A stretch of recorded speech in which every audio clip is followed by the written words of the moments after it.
कांग्रेस और कांग्रेस के नेता, खास तौर पर राहुल जी, जब तक इस बात को समझेंगे नहीं कि यहाँ पे वोट चोरी नहीं, उनका जनादेश चोरी हो चुका है भाई।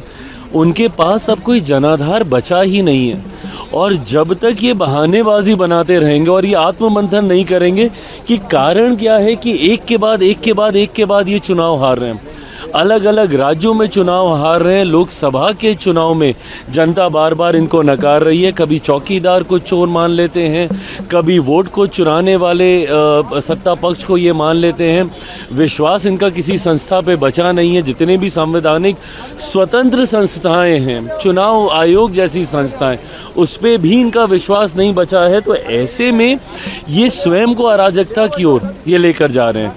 राहुल जी को अब ये समझना होगा, पूरी कांग्रेस पार्टी को समझना होगा कि बात वोट चोरी की नहीं है, आपके जनाधार चोरी की है, जो अब आपके पास नहीं रहा। आज की तारीख में आपका जनाधार, जनता का विश्वास आप पूरी तरीके से खो चुके हैं।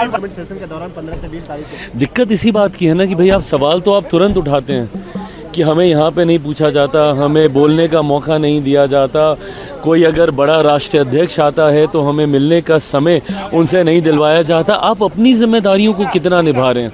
जब सदन में बड़ी से बड़े विषयों को लेकर बहस होती है, चर्चा होती है, एलओपी होने के बावजूद आप सदन से आप नदारत रहते हैं।